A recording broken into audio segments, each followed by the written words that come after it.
Hope you are enjoying a restful weekend. I'm assuming that's possible. It's wet and rainy, and this would have been recorded from Lamb Hall, but apparently we've got a big water main break, and we can't go into the building. And so, my apologies for the lateness of this. I was trying to find a way to get this stuff to work on my computer. Just a couple of reminder things. So, for example, we have extended for your results section for everyone, because I know everyone was busy doing some transcription and wanted to make some accommodations there. Really, I think Monday, I would like to, since it'll be really kind of the last time that we actually meet, will be next week. Have you been putting together a presentation just so that you could share with me and with the rest of the class what you all are doing? So for Demisa and for Leah, very interested in what you all have come up with and how things are going. I know things aren't completed yet, but that's fine. So, but you can let us know as quickly, well, not as quickly, you can let us know where you're at currently.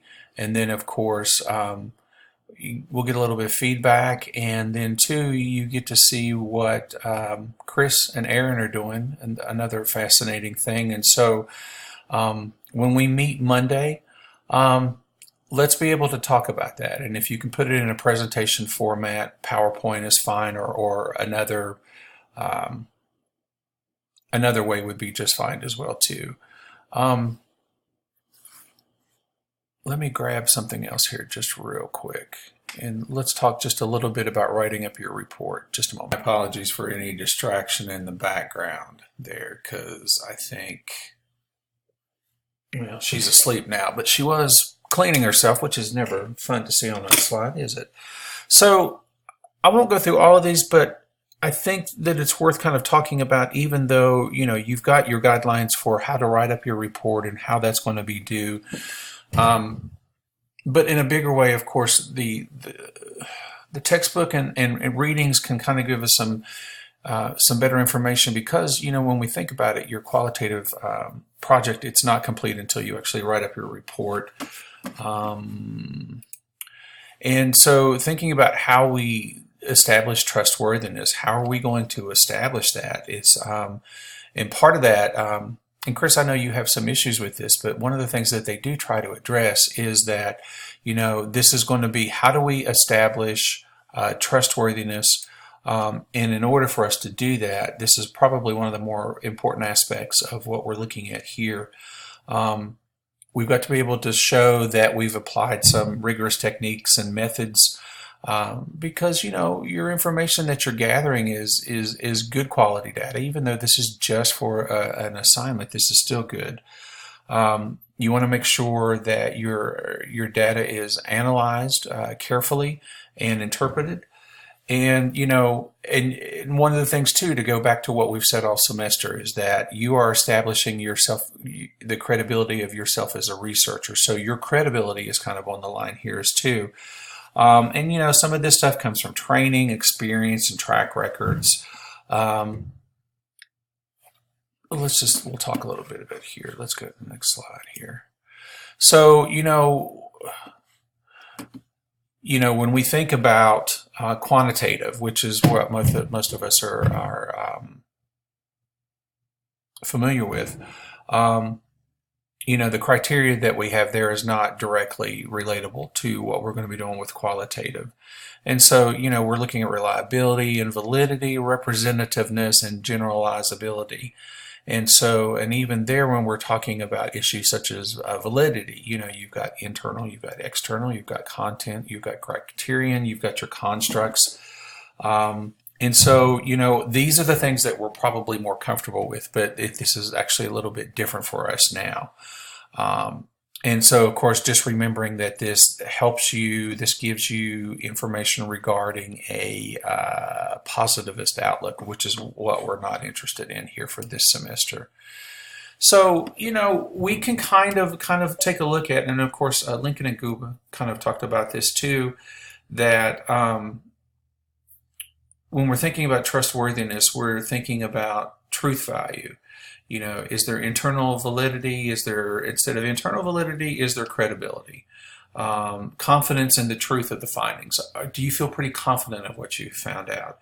Um, Instead, applicability, instead of having external validity, we would have transferability. So, um, can we show, or can you kind of look and see that your findings have applicability in other contexts? We do want consistency. We of course, we want reliability in quantitative, but what about dependability? Is that something that we can count on, showing that the findings are consistent and could be repeated with some degree of success? Of course, it would not be the same, but these are the kind of things that we could look at. And then what about neutrality? Of course, objectivity, we're not interested in that because you are a part of the instrument, but we can have confirmability. You can have some degree of neutrality to the extent which the findings are shaped by the respondents and not researchers' bias. And so that's why we want to do bracketing. The motivation is there, interest is there, but even there we have to be careful that we're not overstepping our bounds. And I think you understand this. I think it's, we're not objective. We're the instrument. You bracket yourself, you orient yourself and your philosophical approach to this. And I think that's where we can have some good things here. If we're going to establish some credibility, how long of an engagement did we have? Did we have persistent observation? Was there any kind of constant comparison? Did anybody do any triangulation? External checks, negative case analysis, member checking. There's all these kinds of things here. It's just that, what do I want to say here?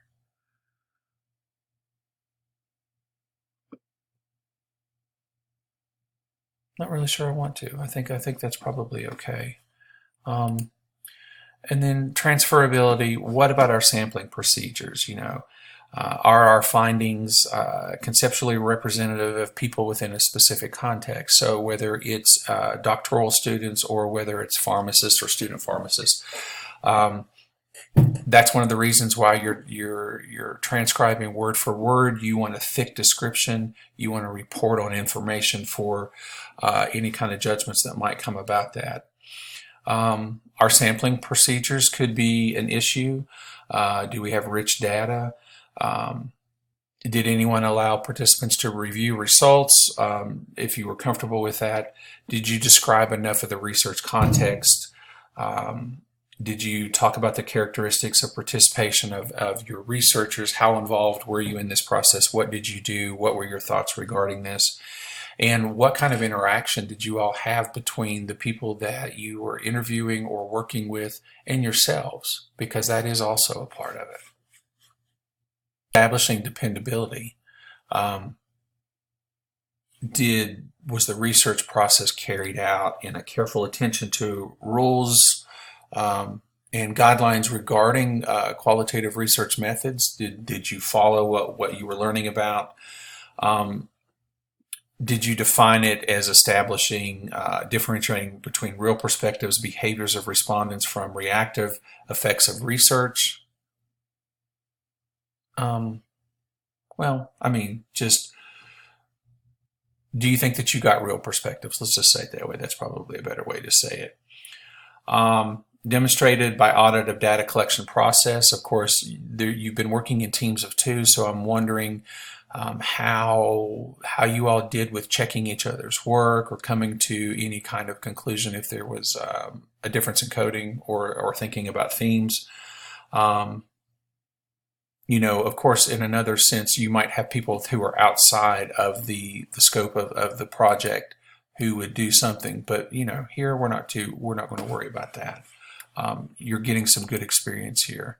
What about confirmability? It's not objectivity, but of course with quantitative, this is kind of where we are.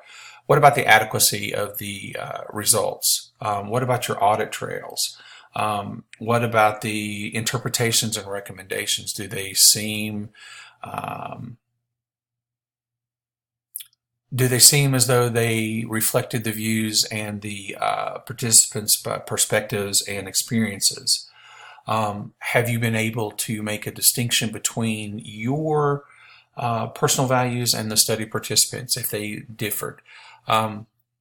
This is kind of interesting because even in both cases for both projects, you all are you're very highly involved. For the one, you are all DRPH students. So what Dumisa and Leah are doing is interesting, and has value there. And then of course with what Chris and Aaron are doing, given that Aaron is already an expert in pharmacy, of course this has some relevancy to here. I'm sorry, I'm having difficulty concentrating today. I think it's just because I have a carb overload. Let's see. And then, of course, you've got some information here that you can kind of take a look at, techniques that you can use to demonstrate validity. You can take a look at those. I'll let you feel comfortable with that. And then, some considerations that you might have with writing up your report. It's a little bit different because we're not in quantitative research methods, and of course we have very established ways that we would do that in quantitative literature. But qualitative researchers, you've got a lot of freedom, and that maybe for you that's actually very freeing, or it could be just something that kind of terrifies you because it's giving you freedom, but maybe you don't want freedom. Maybe you want some boundaries. I typically tend to be one of those folks.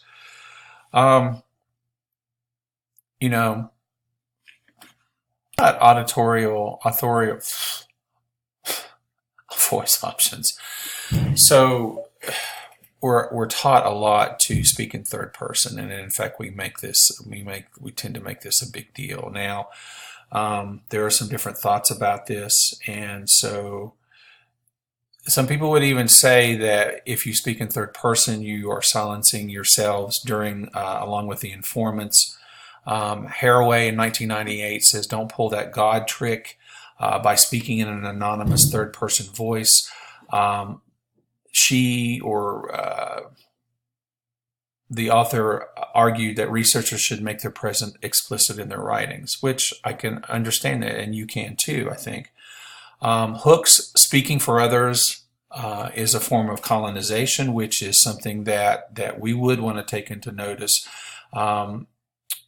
Where if in interested of race and gender and cultural politics, authority figures appropriate the voices of the persons that they are studying. So, I mean, that could be something that you are concerned about. And to be honest with you, that's not really something that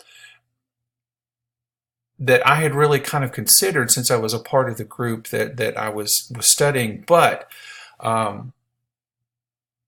the way that I was taught was that I needed to be able to speak in third person and not first person. I think there was probably a little bit of a, not scare, but since this was like the first research project for a dissertation in qualitative means, that they were afraid that it wouldn't be taken seriously. And so I struggled with that. And it's kind of hard to do that because really you are... You want to be able to speak about this and include yourself on this, but sometimes we're not able to do that. So you got an option here, and I tell you what, let me stop this because I think I need to talk. Hold on, I'll be right back.